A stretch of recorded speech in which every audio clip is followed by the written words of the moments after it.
जब हम बात कर रहे हैं रिसर्च इंस्ट्रूमेंट की, तो आप एक स्टडी के अंदर रिसर्च इंस्ट्रूमेंट जो हैं, ऑब्जर्वेशन शीट भी यूज़ कर सकते हैं, क्वेश्चनर भी यूज़ कर सकते हैं। एक ही स्टडी में आप क्वेश्चनर और इंटरव्यू स्केड्यूल भी यूज़ कर सकते हैं और अलग अलग भी यूज़ कर सकते हैं। ये डिपेंड करता है कि आप कितना डेप्थ में जाना चाहते हैं कि क्या डिग आउट करना चाहते हैं स्टडी से। तो इसमें हमने अभी ये मैंने बात बताई है कि हमने जो भी स्टेप्स लिए हैं वो हमने बताने हैं, उसमें हमारा प्रोसीजर क्या है स्टडी का, वो सारा लिखना है कि हमारा रिसर्च डिज़ाइन ये है और इसमें हम जो है पॉपुलेशन ये होगी और सैंपल ये होगा, ये सारा एक्सप्लेन करना लाजमी होता है। और रिसर्च इंस्ट्रूमेंट के बारे में बताना लाजमी है कि इसमें रिसर्च इंस्ट्रूमेंट जो आपका टेस्ट है, क्वेश्चनर है, उसको डेवलप कैसे किया ये भी लिखना है, इसके अंदर प्रोसीजर पूरा इसका लिखें। और उसमें यानी अगर आप किसी का अडॉप्ट कर रहे हैं तो उस ऑथर को मेंशन करें। और सबसे एथिकली तो सबसे बेहतर ये है कि आप एक परमिशन लेटर लिखें उस ऑथर को जिसने वो डेवलप किया होता है पहले से, कि मैं इसको अपनी स्टडी के लिए यूज़ करना चाह रहा हूँ कुछ चेंजेस के साथ। तो ये बेहतर है कि आप एथिकली आप उससे परमिशन लें फिर उसको यूज़ करें। ये सबसे ज़्यादा सेफ साइड होती है। अच्छा, जब आपने बेटा टूल डेवलप कर लिया है या आपने अडॉप्ट किया है, उसको चेंजेस कर लिए, आपका टूल बन गया है, तो उसके लिए फिर हम सबसे पहले क्या करते हैं, उसे वैलिडेट करते हैं। और वैलिडेट करने के लिए हम उसकी पायलट टेस्टिंग करते हैं। पायलट टेस्टिंग एक शॉर्ट फ्रेमवर्क होता है कि आप 30-40 लोगों को वो एडमिनिस्टर करते हैं और फिर उसको एनालाइज करते हैं कि इसकी रिलायबिलिटी क्या है। और उसको फिर वैलिडेशन के प्रोसेस के लिए एक्सपर्ट्स जो होते हैं उनसे आप जाके ओपिनियन लेते हैं कि किस हद तक मेरा जो इंस्ट्रूमेंट है वही चीज़ मेजर कर रहा है जो मैं क्लेम कर रहा हूँ या जो मेजर होना चाहिए। ठीक है, फिर आप क्या करते हैं कि पॉपुलेशन सैंपल जो स्टडीज आपका हिस्सा है उसको लिखते हैं कि पॉपुलेशन आपकी क्या थी और उसमें सैंपल क्या था और फिर एक्चुअल सैंपल क्या है। क्योंकि जब आप प्रपोजल बनाते हैं उसमें आप मेंशन तो करते हैं कि मैं 300 का डाटा लूँगा, 200 का लूँगा, 400 का लूँगा, लेकिन जब फील्ड में एक्चुअली जाके क्वेश्चन एडमिनिस्टर करते हैं तो हो सकता है कि कुछ क्वेश्चन आपको कंप्लीट फॉर्मेट में नहीं मिलते, उनको डिलीट किया जाता है। कुछ क्वेश्चनर्स जो होते हैं वापस ही नहीं मिलते, गुम हो जाते हैं। तो कुछ जो होते हैं बिल्कुल ब्लैंक मिल जाते हैं। तो इन दैट पर्टिकुलर सेंस जो ऐसा डाटा जो जिसे मिसिंग कहते हैं उसको फिर हम निकाल देते हैं डाटा क्लीनिंग में। तो आपका जो एक्चुअल सैंपल रह जाता है वो यहाँ पे वो मेंशन कर देते हैं। अच्छा, नेक्स्ट बेटा आपका है description of the evidence gathered. तो आपने जो भी यहाँ पे आप रिसर्च में जो भी आपके पास एविडेंस आती है थ्रू टूल, उसको आप कलेक्ट करते करते हैं, उसको डिस्क्राइब करते हैं। ठीक है, तो उसके लिए आप टेबल्स बनाते हैं, ग्राफ्स बनाते हैं, चार्ट्स बनाते हैं, डायग्राम्स बनाते हैं। तो ये सारा आप उसके लिए करते हैं, उसको आप डाटा को एनालाइज करते हैं, उसको इंटरप्रेट करते हैं। और उसमें फिर ये है कि कुछ चीज़ें अगर एक्सेसिव फॉर्मेट में है तो उसको अपेंडिक्स में भी जा सकते हैं। अगर टेबल बहुत ज़्यादा हैं और कुछ ऐसे अननेसेसरी टेबल्स हैं जो कि शायद उसमें रिजल्ट्स कोई इतने काबिल ज़िक्र नहीं है, तो उनको आप उसमें भी लेके जा सकते हैं। ठीक है, ओके। उसके बाद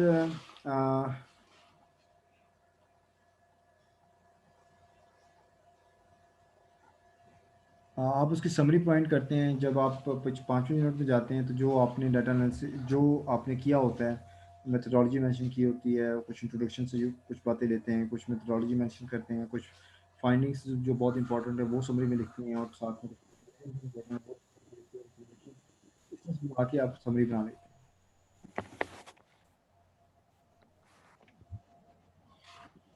नेक्स्ट आ रहा है दी रिपोर्ट राइटिंग। और इसमें ज़रूरी है कि आप अपना डिटेल आउटलाइन बनाएं।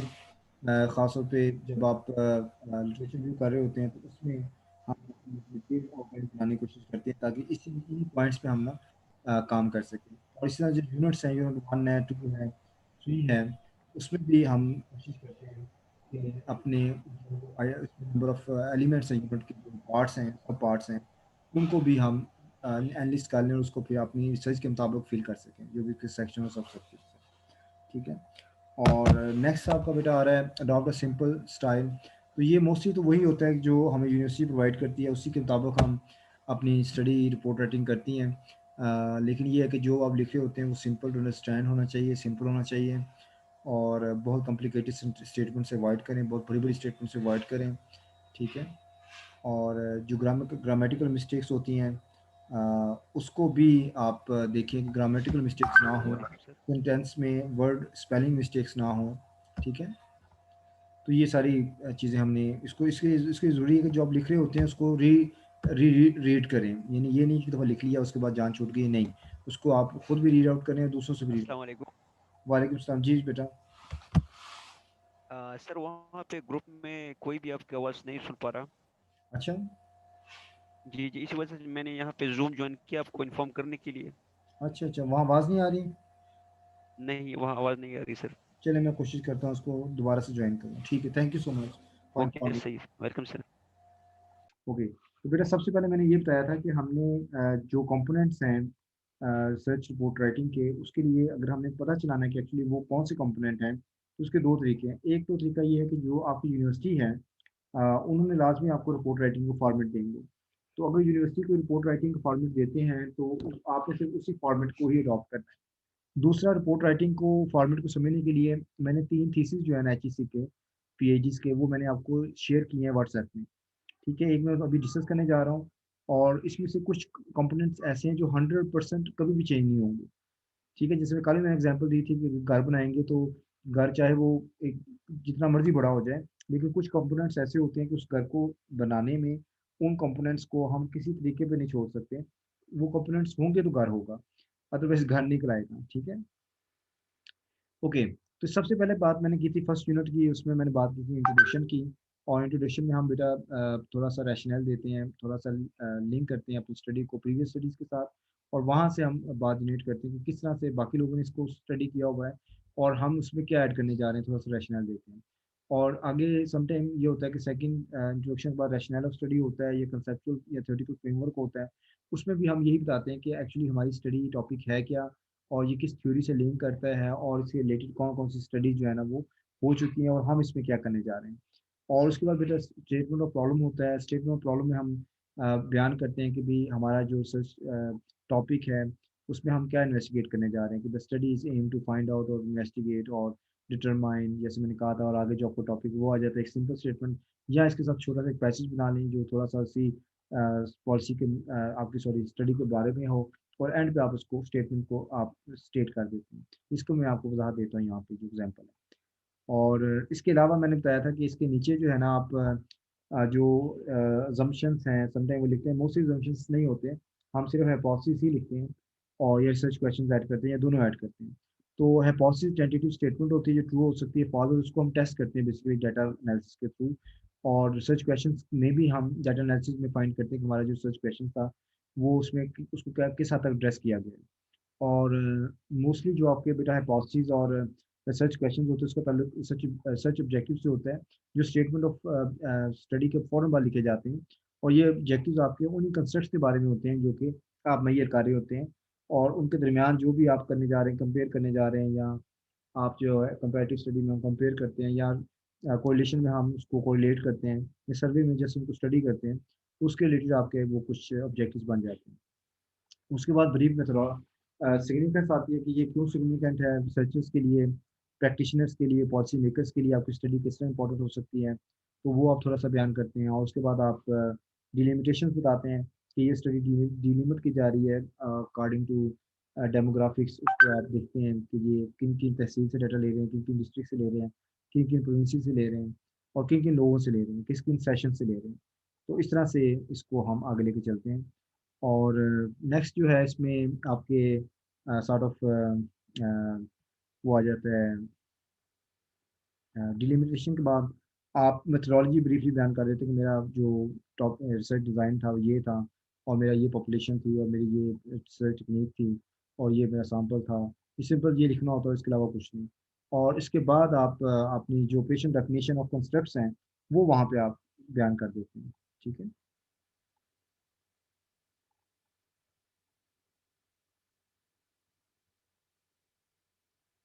ओके ओके, नेक्स्ट मेरे आपको सेकंड यूनिट के बारे में था कि जब सेकंड यूनिट लिखेंगे उस पर मैं बात कर रहा था, तो प्लेजरिज्म का मसला सबसे बड़ा आता है कि हमने अपने डाटा को प्लेजराइज होने से बचाना है। और उसका तरीका ये होता है कि जो आप पढ़ रहे होते हैं किसी का काम, आर्टिकल या बुक, जो भी आप पैसेज पढ़ रहे होते हैं, उनको एज इट इज कॉपी ना करें। अगर कॉपी कर भी लिया है तो उसको फिर अपने वर्ड्स में रीस्टेट करें, फिर अपनी स्टडी का हिस्सा बनाएं, और उनको ड्यूली साइट भी करें कि ये मैंने कहाँ से लिया है।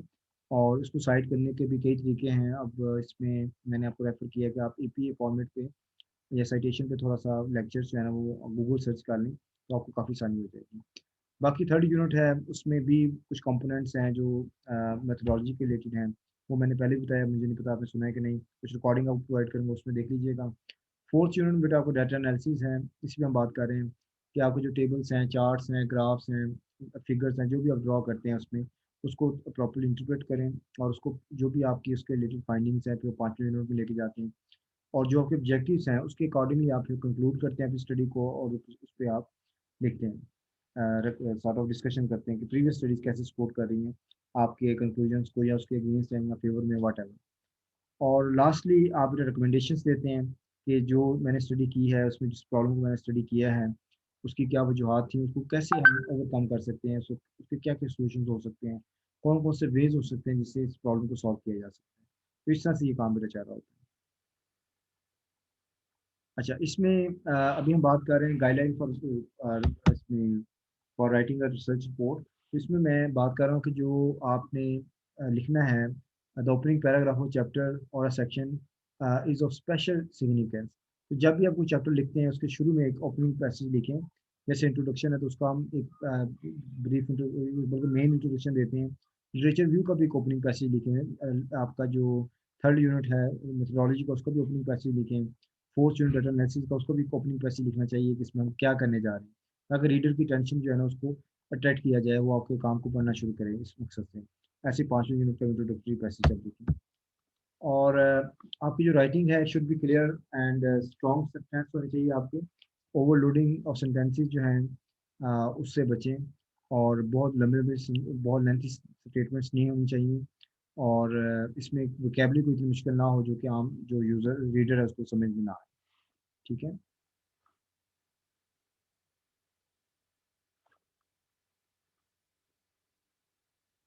अच्छा, डिक्शनरी जो है उसको फ्रिक्वेंटली विजिट किया करें, क्योंकि डिक्शनरी जब आप रीफ्रेश करते हैं ना अपनी सॉर्ट ऑफ ऐसा डाटा जो हम कहीं से कॉपी करते हैं और उसको पढ़ते हैं, और फिर जब आप उसको समझने की कोशिश कर रहे होते हैं तो चूंकि इंग्लिश है ना, इसकी बहुत सारी दफ़ा में समझ नहीं आ रही होती, तो उसके लिए फिर आप इंग्लिश को डिक्शनरी जो है उसको वर्ड मीनिंग के पॉइंट ऑफ व्यू से उसको लाजमी देखते रहें, ताकि जितने भी नई टर्म्स आती हैं आपकी स्टडी के रिलेटेड वो आपकी अंडरस्टैंडिंग उसमें ठीक हो जाए।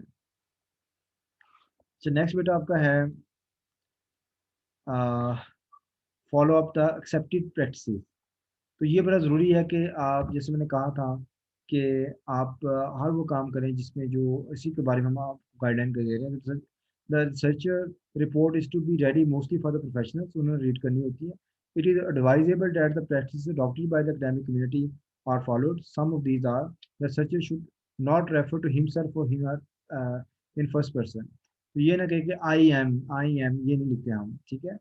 तो instead he should refer to himself in the third person, ठीक है। तो आप उसको मी में तो ले सकते हैं, लेकिन आई में ना करें कि मैं ये करूँगा वो करूँगा। He can refer to himself as investigator, the investigator has done so, the present writer has done so. तो आप उसको अपने आप को एज इन्वेस्टिगेटर का लफ्ज़ यूज़ करें, ये ज़्यादा सूटेबल होगा। While referring to the other authorities, their titles like dear sir, doctor are omitted. ये हम नहीं लिखते हैं. Similarly, adjectives like eminent educationist, the word renowned scientist are not used with the names of the authorities. तो ये भी हम use नहीं करेंगे. ये कुछ जनरल सी बातें हैं. मोस्टली यूज़ भी कम होता है. Never begin a sentence with the number written in Arabic. जो आपका अरेबिक फॉर्मेट आता है या रोमन जिसे हम कहते हैं, उसमें ना कभी भी लिखें, ठीक है। Numbers occurring in the middle of the sentence can be written in Arabic numbers, लेकिन इसको शुरू में ना लिखें। Number containing fewer than 3 digits are already spelled out as words no matter where they are। तो अगर 3 डिजिट का आपका लेटर है उसको हम वर्ड के तौर पर कंसिडर करते हैं, और ये समटाइम में भी इशू बन जाता है। When stating percentage of the decimal use Arabic decimal, तो आप इसमें पॉइंट लिखेंगे, ठीक है, परसेंट ना लिखेंगे, ठीक है। यानी परसेंट सिंबल ना लिखें बल्कि पॉइंट लिखेंगे उसके अंदर। उसमें रिवीजन ऑफ ड्राफ्ट बहुत इंपॉर्टेंट है। मैंने पहले भी कहा था कि जब हम अपनी रिसर्च के 5 यूनिट कंप्लीट कर लेते हैं, तो ना सिर्फ ये कि आप 5 यूनिट कंप्लीट कर लें, बस जैसे जैसे यूनिट कंप्लीट होते जा रहे हैं, जैसे फर्स्ट कंप्लीट हुआ है, आपका थर्ड कंप्लीट हो गया, सेकंड कंप्लीट हो रहा है, फोर्थ हो रहा है, फिफ्थ हो रहा है, तो आप अपने ड्राफ्ट के हर यूनिट को बार बार रीड करें, क्योंकि उसमें स्पेलिंग मिस्टेक्स हो सकते हैं, ग्रामेटिकल मिस्टेक्स हो सकती हैं, कोई और कंफ्यूजन हो सकती हैं। तो इसलिए आप दूसरों को भी चेक करवाएं, खासतौर पर सुपरवाइजर को भी चेक करवाएं और उनसे फीडबैक लें और ख़ुद भी इसको बार-बार देखते रहें ताकि इसके अंदर जिस तरह के भी मिस्टेक्स हैं, उनसे अवॉइड किया जा सके। तो इसका मकसद ये होता है कि हम इसको रिवीजन ऑफ ड्रॉप्स जो है ना वो लाज़मी करें। ऐसा नहीं जस्ट करके फ़ौरन जमा करवा दें और अल्लाह खैर से ऐसा नहीं बिताना चाहिए। क्योंकि आपकी स्टडी जो किसी और ने पढ़नी है, जब वो इन चीज़ों को गलतियों को देखेगा, तो वो अच्छा इंप्रेशन नहीं होगा आपकी स्टडी का उसके लिए। अच्छा, नेक्स्ट इसमें रेफरेंसिंग है और ये ऑलमोस्ट लास्ट बार रेफरेंसिंग और बिब्लियोग्राफी कर रहा हूँ। उसके बाद मैं टॉपिक तकरीबन कंप्लीट हो चुका है। रेफरेंसेस बेटा आपने एपीए फॉर्मेट में देने होते हैं और रेफरेंसेस का मतलब होता है कि जो कुछ भी आपने साइट किया होता है, यानी जिन-जिन ऑथर्स को, चाहे वो आपके उसमें थे आर्टिकल के थे, चाहे बुक्स के थे, चाहे वो कोई न्यूज़पेपर के थे, चाहे वो वेबसाइट के ऑथर्स थे, ब्लॉगर्स हैं। तो जिन-जिन जगहों से आपने बेटा डाटा लिया होता है, उनको साइट किया होता है अपनी स्टडी के अंदर, किसी भी यूनिट में, फर्स्ट में, सेकंड में, थर्ड में, फोर्थ में, फिफ्थ में, जहाँ-जहाँ भी आपने साइट किया है, वहाँ-वहाँ आपने हर एक को रेफरेंस जो है ना, वो रेफरेंस लिस्ट में होना चाहिए। फर्दर ये है कि आप रेफरेंस एपीए फॉर्मेट में देंगे और एपीए 6 या 7 मैनुअल जो भी यूनिवर्सिटी आपको रिकमेंड करती है, अवेलेबल हैं, उस पे बहुत सारी प्रेजेंटेशंस अवेलेबल हैं यूट्यूब पे, वहाँ से आप हेल्प लें। तो उसको आपने बेटा साइट करना होता है उसके मुताबिक और उसके मुताबिक ही आपने उसको रेफ़र करना होता है रेफरेंसेस लिस्ट में, ठीक है? तो एपीए फॉर्मेट जो है, ये अमेरिकन साइकोलॉजिकल एसोसिएशन है अमेरिका की, उन्होंने हमें दिया है एपीए फॉर्मेट। इसमें मोस्टली 6 चल रहा था लास्ट टाइम, अभी 7th भी आ गया, अभी नहीं पता कि ओपन यूनिवर्सिटी कौन सा फॉलो करवाती है आपसे। तो जो भी आपसे कहा जाता है मोस्टली 6 ही अभी फॉलो हो रहा है, तो शायद वो 7 से पूछ सकते हैं, लेकिन 6 तक तो लाजमी फॉलो हो रहा है। अच्छा, सम टाइम फुट नोट्स भी दिए जाते हैं। फुट नोट्स होता है कि आप उसी डॉक्यूमेंट को जो आप जिस पे आप लिखे होते हैं, तो एग्जैक्ट जो आपके पास रेफरेंस होता है उसको फुट नोट के तौर पे नीचे शामिल कर लेते हैं, लेकिन हम मोस्टली कम यूज़ करते हैं पाकिस्तान के अंदर फुट नोट्स। सर्चिज़ में मैंने कम कम ही देखे हैं कि कोई फुट नोट्स जो है ना वो आर्टिकल्स में या थीसिस में मिलते हों, लेकिन फुट नोट यूज़ किए जा सकते हैं जहाँ पे मैंने system document is adopted, number is placed half space above the material in the text of the report and footnote is provided at the bottom of the page. The footnote also has the same number typed a half space above the line containing the name of the author. तो ये बहुत बहुत बहुत जो बहुत significant आपका reference होता है ना, उसको आप फुटनोट के तौर पे यूज़ करते हैं, ठीक है? बहुत रिलेटेड और बहुत सिग्निफिकेंट जो होता है उसको फुटनोट लेके जाते हैं। मोस्टली फुटनोट कम यूज़ होते हैं ना, फिर से आपसे कह रहा हूँ।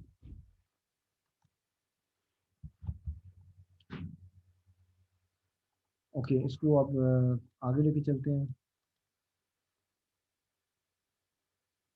एक्सप्लेनेटरी नोट है, ये भी बहुत कम यूज़ होता है। ये स्लाइड नंबर है जी 31 पे मैं जा रहा हूँ, स्लाइड नंबर। और इसमें बात हो रही है बिब्लियोग्राफी की। बिब्लियोग्राफी होती है बेसिकली लिस्ट ऑफ बुक्स, यानी ये लाजमी नहीं है कि जो बिब्लियोग्राफी के अंदर आप लिस्ट ऑफ बुक्स ऐड करेंगे, उनका जो साइटेशन है वो आपका हो उसके अंदर, ये लाजमी नहीं है। There is no need of there is no requirement such requirement. जैसे रेफरेंस में हर वो चीज़ आप लिखेंगे जो आपने साइट किया होता है थीसिस के अंदर, लेकिन बिब्लियोग्राफी के लिए ऐसी रिक्वायरमेंट नहीं है। बिब्लियोग्राफी का मतलब ये है कि आपने स्टडी करते हुए जिन जिन बुक्स को पढ़ा है, you have read down all kind of books, जो भी बुक्स आपने पढ़ी हैं जो आपके टॉपिक से रिलेटेड थी, यहाँ पे आप जस्ट उनको एपीए फॉर्मेट में लिख देंगे, ठीक है? तो बिब्लियोग्राफी जो है it is somewhat different from the references, जिसमें साइटेड मटेरियल होता है, जबकि बिब्लियोग्राफी में रीडिंग मटेरियल होता है कि जो-जो चीज़ आपने रेड की हैं, उनको आप यहाँ पे बयान कर दें, यहाँ उनको एनलिस्ट कर देंगे, ठीक है? यानी इसका मकसद ये होता है कि दूसरे जो रिसर्चर्स हैं, जिन्होंने अभी रिसर्च करनी है, वो भी उन बुक्स को स्टडी कर सकें, उनकी हेल्प हो जाती है बेटा, इसका मकसद ये है। मोस्टली ये बिब्लियोग्राफी आजकल तो मैंने बहुत कम देखी है रिसर्चेस में कि उन्होंने लिखी हो, मोस्टली रेफरेंसेस ही होते हैं, लेकिन ये अच्छी प्रैक्टिस है अगर हम बिब्लियोग्राफी भी मेंशन कर सकें, अगर हमें वाक़ई कोई चीज़ें आपने स्टडी के लिए स्टडी की हैं।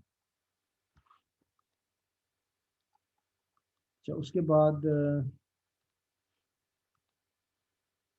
अच्छा, इसमें नेक्स्ट लास्ट स्टेप आता है समरी ऑफ रिसर्च रिपोर्ट। जब आपने अपना फाइनल जब 5 यूनिट फाइनल कर लिए हैं, आप उसको आप एक समरी करेंगे एक रिपोर्ट के फॉर्म में, जिसमें सारी चीज़ें लाइन होने जा रही हैं। उसमें उसके प्रिलिमिनरी पेजेस हैं, ठीक है? और उसके जो बाकी 5 यूनिट्स हैं, तो वो सारी चीज़ें और उसकी रेफरेंसेस और बिbliography है और पेरेंथीसेस हैं। तो ये सारे समरी होगी इस रिपोर्ट की, फिर वो प्रिंटेड फॉर्म में हमारे पास बुक की फॉर्म में हमें नज़र आती है। तो इसमें उन्होंने क्या गाइड किया है जी, आप देखें अरेंजमेंट ऑफ मटीरियल है। सबसे पहले बेटा आपका प्रिलिमिनरी पेजेस है, जिसमें आपका टाइटल पेज आता है, जिसमें आप मेंशन करते हैं अपने अदारे का नाम, यूनिवर्सिटी का नाम, टाइटल मेंशन करते हैं, अपना नाम मेंशन करते हैं, रोल नंबर, सुपरवाइजर नेम, ये सब कुछ होता है, ठीक है। और इसके अलावा अप्रूवल लेटर होता है कि जी ये जो स्टडी है इसको अप्रूव किया जा रहा है, जिस भी सुपरवाइज़र ने इसको करवाया होता है। और इस तरह से समटाइम ये भी एक डिस्क्लेमेशन लेटर भी होता है कि जी ये वाकई जो स्टडी की गई है ट्रू है, इसके अंदर कोई चीज़ कहीं से कॉपी नहीं की गई, बल्कि खुद से करके सारा डाटा यहाँ पे रखा गया है। और ऐसे इसके अंदर समटाइम एक्नॉलेजमेंट आती है, जिन जिन लोगों ने आपकी हेल्प की होती है उसको आप शुक्रिया अदा करते हैं, थैंक यू कहते हैं, मैसेज देते हैं, चाहे वो टीचर्स हैं, आपके क्लास फेलोज हैं, या फील्ड से कुछ लोग थे जिन्होंने आपको सपोर्ट किया डाटा कलेक्शन से, तो उनको एक्नॉलेजमेंट के तौर पे आप करते हैं। फिर इसके पहले डेडिकेशन भी हो सकती है कि आप अपनी स्टडी किसी को डेडिकेट करना चाहते हैं, पेरेंट्स को या किसी शख्स को भी दुनिया में, आप टीचर को या किसी भी रिलेटिव को आप डेडिकेट करना चाहते हैं, वो इसका हिस्सा होता है।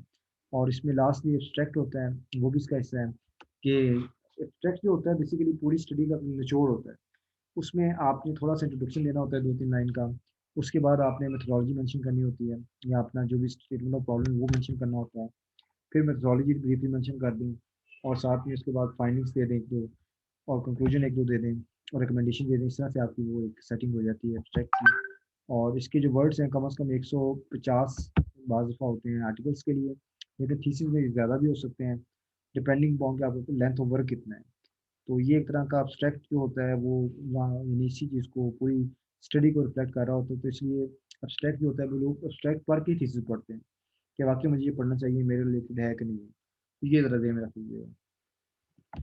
इसके अलावा कंटेंट लिस्ट है, जिसमें तमाम यूनिट्स के आप पेजेस नंबर और टॉपिक्स मेंशन करते हैं, सब टॉपिक्स मेंशन करते हैं। और उसके बाद लिस्ट ऑफ टेबल्स होती है, और लिस्ट ऑफ फिगर्स होती है, जितने भी टेबल्स आपके फर्स्ट यूनिट से लेके आपके फोर्थ यूनिट तक मोस्टली टेबल्स आते हैं। तो अगर आप उसमें कोई टेबल या फिगर यूज़ करते हैं तो लिस्ट ऑफ टेबल्स में टेबल्स आ जाएंगे, उनका पेज नंबर आ जाएगा, और लिस्ट ऑफ फिगर्स में वो लिस्ट आ जाएगी और उसका पेज नंबर आ जाएगा, ठीक है।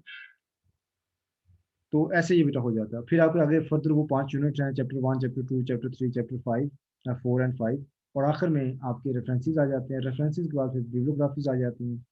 बिब्लियोग्राफी के बाद आपकी अपेंडिसेस आती हैं। अब अपेंडिसेस में क्या आता है? अपेंडिसेस में बेटा आपका आता है जो जो आपके इंपॉर्टेंट डॉक्यूमेंट्स होते हैं वो अपेंडिसेस में हम लगाते हैं। जैसे क्वेश्चनर्स हैं, उनको हम अपेंडिक्स का हिस्सा बनाते हैं। परमिशन लेटर्स हैं, उनको अपेंडिक्स का हिस्सा बनाते हैं। ऐसे जो ऑथर परमिशन होती है, जो किसी का आपने काम से अपना काम किया होता है, और अगर आपने उसका कोई टूल अडॉप्ट किया है तो उससे परमिशन ली है, तो उसका कोई अगर आपके पास ईमेल पे या कोई रिटर्न लेटर है तो वो साथ लगा दें। और इसी तरह जो एक्सपर्ट्स होते हैं जो आपके टूल को वैलिडेट करते हैं, उनकी लिस्ट साथ लगा दें। इसी तरह डाटा एनालिसिस से जो इंपॉर्टेंट टेबल्स हैं, जो कि बल्कि हैं वहाँ पे और किसी वजह से आप नहीं लगाना चाहते, उनको फिर आप अपेंडिक्स में ले जाते हैं। तो इस तरह से बेटा जी आपकी अपेंडिसेस जो है, अपेंडिसेस को अटैचमेंट कहते हैं बेसिकली, तो अटैचमेंट साथ लग जाते हैं, ठीक है। ये सारे वो चीज़ें हैं, टेबल ऑफ कंटेंट है, एक्नॉलेजमेंट है, प्रीफेस है, ठीक है। और इस तरह से आपके जो नेक्चर्स हैं वो उसमें चले जाते हैं, और लिस्ट ऑफ टेबल्स हैं, ठीक है, लिस्ट ऑफ फिगर्स हैं, चैप्टर्स हैं। तो ये सारी बातें मैंने आपको बता दी हैं। और उसके फर्दर हेडिंग्स, सब हेडिंग्स की पैसेज की, वो सारा हो गया है। टाइपिंग के हवाले से आपको यहाँ पे गाइडलाइंस हैं कि typing can be best done by the investigator himself. पहली बात तो ये आप खुद करें। और मोस्टली जो पेज आप यूज़ करते हैं बेटा, उसका A4 पेज हम यूज़ करते हैं, और उसमें जो मार्जिन होते हैं वो 1.5 तकरीबन लेफ्ट से होता है, 1 से टॉप पे 1 होता है, राइट पे 1 होता है, बॉटम पे 1 होता है। और इस तरह से इसके अंदर जो फॉन्ट साइज यूज़ किया जाता है मोस्टली वो 12 होता है, और टाइम्स न्यू रोमन हम यूज़ करते हैं। इसके अलावा जो मेन हेडिंग है यूनिट्स की, उसको 16 रखते हैं। जैसे चैप्टर 1 है, चैप्टर 2, इनके नाम को 16, और इसके नाम साथ में जैसे चैप्टर 1 इंट्रोडक्शन, उसको भी 16 में रखेंगे। जो सेकंड लिटरेचर व्यू है चैप्टर 2, और लिटरेचर व्यू उसको भी 16 पे रखेंगे। और उसके बाद की जो हेडिंग्स आती हैं और उसको हम 12 में भी रख सकते हैं, बाज़ बार जो मेन हेडिंग उसको हम 14 में रखते हैं, लेकिन आप 12 में रख सकते हैं। और उसके बाद जो सब हेडिंग्स हैं वो भी आपकी 12 में चले जाती हैं, तो बाद लोग इसको 14 में कर लेते हैं। तो ये इसकी कुछ गाइडलाइंस हैं, तो ये आप देख सकते हैं। अब यहाँ पे कुछ सेंटीमीटर्स में बातें की हुई हैं, ये मुझे अब नहीं पता कि ये सेंटीमीटर्स क्या है। तो ये एक आपके सामने एक स्नैपशॉट है किस तरह से ये अच्छा इन्होंने दिया हुआ है। ये स्नैपशॉट है।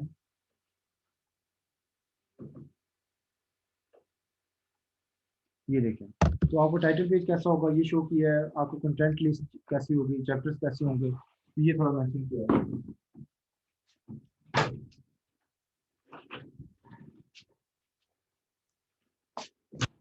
अच्छा बेटा, मैं थोड़ी सी ब्रेक ले रहा हूँ 1 मिनट की, उसके बाद मैं दोबारा वापस आता हूँ, फिर हम एक जो रिपोर्ट है उसको डिस्कस करते हैं इंशाल्लाह।